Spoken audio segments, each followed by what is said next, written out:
Welcome back inside the Hall of Fame, y'all. We definitely got to talk about it. Extreme Rules present the horror show, our horror show. At Extreme Rules. At Extreme Rules. Make sure I get that right. Some people might be listening. An eye for an eye match. We got to talk about that first, man. Eye for an eye. Seth Rollins versus Rey Mysterio. I've never seen a match like this before. I heard Samoa Joe pontificate on the eye for an eye match, and he was definitely was doing his work. He definitely was trying to fill some time and make this thing, feel like it's going to be something totally different. I don't know I'm trying to figure out how we're going to get here. You know what I mean? Is it going to be bloods and gore? The change of the name of the pay-per-view is forced a horror show. That tells me this is going to be grim. It's going to be, it's going to be a horror show. Talk to me about this thing, man. Talk to me about the eye for an eye match and what you think. What do you think we're going with this match first and foremost? Well, I mean, they did confirm, or at least Ryan Satin over there at Pro Wrestling Sheet said that he was able to confirm that you literally win the match by removing the other competitor's eye or something to that extent. And here's the thing. Wrestling has always had interesting stipulation matches. I can go back to the Dog Kennel from Hell match.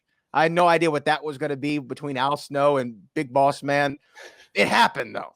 A San Francisco 49ers match, still exactly unclear what that was, but it happened. And I was in it. Right. And I don't know what it was. But then you hear matches like, I remember being a kid, it was probably 99 or something like that, and hearing about the Inferno match.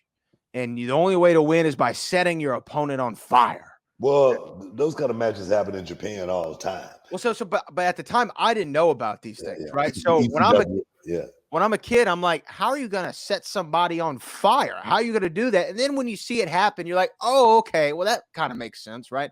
Yeah. So I have no idea how they're going to do the eye for an eye thing. I'm sure Seth and Ray are probably on the Twitter with one another, DMing saying, hey, brother, you got any ideas of how we're going to get to this finish? You know what I mean? Because I remember one time, I can't remember what the stipulation was. We had some stipulation match at Reality of Wrestling. I don't remember what exactly it was, but I do remember one of the guys coming up to, or the two of them coming up to me. It was like a strap match or something. I can't remember, but I remember them coming up to me and going, hey, do you have any ideas of how we're going to do this? And I'm like, brother, I'm the last person you need to be asking. Go talk to the man himself. Figure it out. You'll figure something out.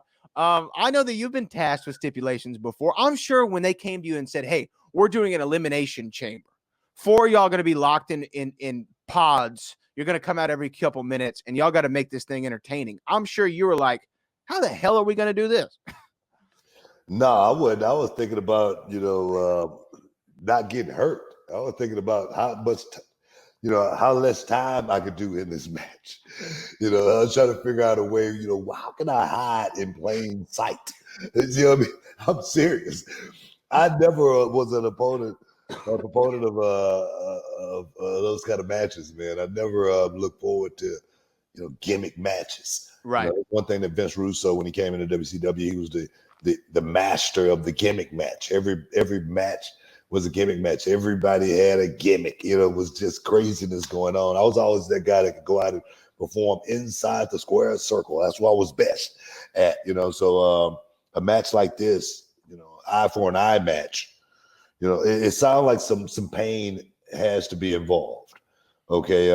And normally when there's some pain involved, there's a roadmap to actually getting to that pain. And so that's what I'm trying to figure out, what roadmap are these guys going to take to actually, take this thing to another level. We're coming off of the greatest match in the history of the business. And now we got another match with the title on it that two guys got to go out there and live up to it. No doubt Seth Rollins has been putting in some of his best work as of late. Rey Mysterio I don't know how old Rey Mysterio is, man, but Rey's still moving like a spring chicken in there, man. The guy still seemed like he got a few years left. It just said like that. It still like his bump card is not fully punched yet. So those guys, I think they can go out there and pull it off. I'm just trying to figure out how, like everybody else in the world right now that watches WWE, is trying to figure out how are they going to pull this one off. It's got to be cinematic, right?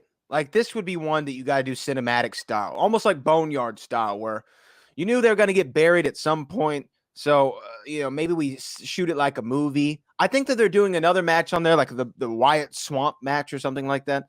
So maybe there's going to be a couple of cinematic matches. And I think that's the only way you can pull off the eye thing. You know what I mean? I don't know any other way where you could literally pull somebody's eye out, in the center of the squared circle. There's got to be a camera cut somewhere. It's got to be something, you know what I mean? Especially when the eye comes out, with all of this, the long stream on it, you got all kind of stuff that's behind that, the retinal and all that, got stuff attached to it. I want to see I want to see the eye come out. In order to make this thing right, it's got to be gory. It's got to be something horrific. It's got to be something that make you cringe when you watch it. That's going totally away from PG. So I'm looking forward to seeing it. You and I were just talking about, I don't know if it was on air or off air, but Brutus Beefcake put this thing up about this accident that he had 30 years ago, where it was a parasailing accident and he took 2 knees to the face. It crushed his face in completely, right? Yeah. And he had something like 100 feet of titanium put in his face and 10 plates, 30 screws, like a bunch, right? Yeah. And Hogan came and visited him in the hospital because, they're boys. And Hogan said, hey, man, you can't lay in bed all day. You got to get up, get moving, get back to it. So let's take a little walk around the hospital. So Beefcake said, yeah, let's do it. They start walking around. Beefcake sneezes and his eye pops out completely and is hanging by his cheek. And Hogan tried to no-sell it and he said, hey, brother, I think you need to lay down. And take a nap. You know what I mean? This might not be a good idea.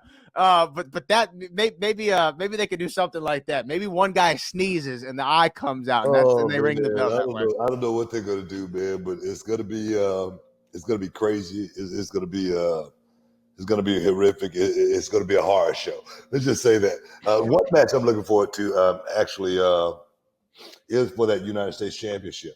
MVP versus Apollo Crews. Apollo. This is his moment, I think.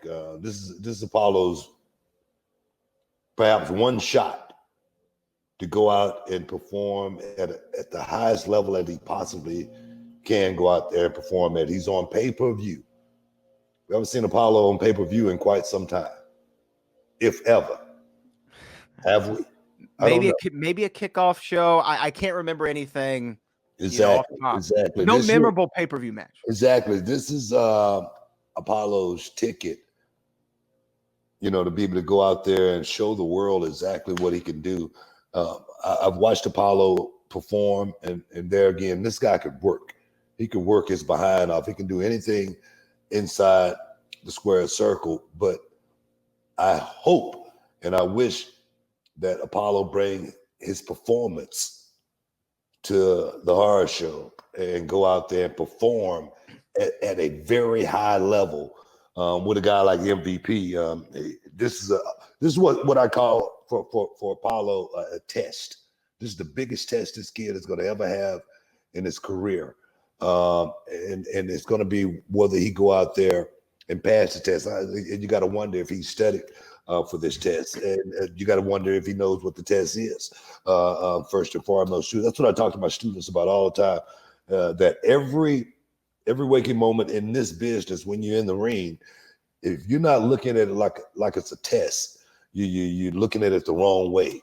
So hopefully Apollo has his eye on the prize and know what the performance really is and truly is going to mean in a match like this on pay-per-view, because house shows, throw them out the window. Overseas tours, throw them out of the window. Monday night, Tuesday night, throw them out of the window.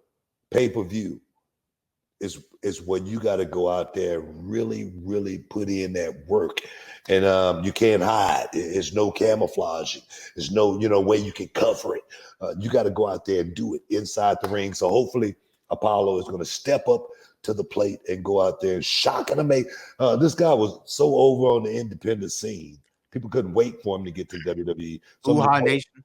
Exactly. Hopefully the kid can go out there and pull off the best match of his career. Hey, guys, stick around. We got a whole lot more Hall of Fame for you back in a minute.